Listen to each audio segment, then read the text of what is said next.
தீபாவளி எல்லாருக்கும் எப்படி போச்சு? சேஃபாக எல்லோரும் டப்பாஸ் உடைச்சிங்களா? நம்ம இப்போ தேங்காய் பால் சாதம் செய்ய போகிறோம். தீபாவளிக்கு உடைச்ச தேங்காய் எல்லாம் இன்றைக்கி தேங்காய் பால் சாதம், சுவையான டேஸ்டான தேங்காய் பால் சாதம், ஹெல்த்தியாக இருக்கும். இந்த மழைக்கு மழை பெய்யுது, கிளைமேட்டுக்கு சூடாக. ஹாய், வாங்க செய்யலாம். எண்ணெய் நல்லா காஞ்சிச்சு. காஞ்ச உடனே நல்லா வெங்காயம் நீல வாக்கில் நல்லா கட் பண்ணி எடுத்து வச்ச வெங்காயத்தை ஊற்றி நல்லா வதக்கணும். எப்படி நல்லா ப்ரௌனாக வரணும். வெங்காயம் நல்லா எந்த அளவுக்கு வதங்குதோ அந்த அளவுக்கு, அப்போ தான் டேஸ்ட்டு கிடைக்கும்.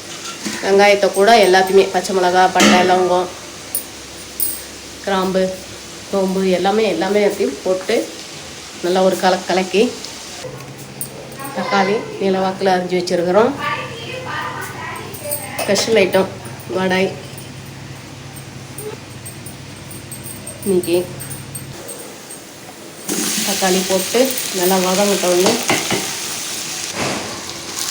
புதினா தலை,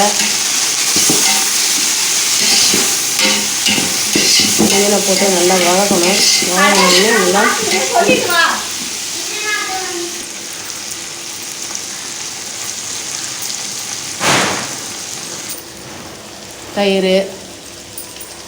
தயிர் போட்டு நல்லா கலக்கி எல்லாத்தையும் மிக்ஸ் பண்ணி அடி பிடிக்காமல் எல்லாத்தையும் இது பண்ணோன்னு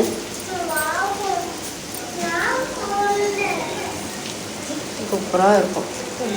நல்லா வதக்கி கரம் மசாலா பாக்கிட்டேன் போதும்போது தேவையான அளவுக்கு உப்பு. இப்போ நம்ம தேங்காய் பால் ஊற்றி வச்சுருக்குறோம். நம்ம எதுக்கு அரிசி அளந்தோமோ அதுலேயே தேங்காய் பால் 1க்கு 2 தண்ணி நல்லா கொதித்தோடனே நம்ம அப்போ தான் அரிசி போடணும். அப்போ தான் நல்லாயிருக்கும். கொதித்து வந்தோடனே இப்போ அரிசியை போட்டுடணும்.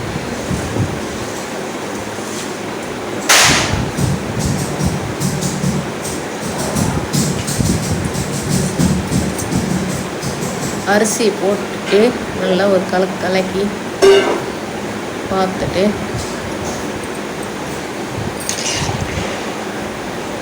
அப்போதான் உப்புலாம் கரெக்டாக ஆகும்.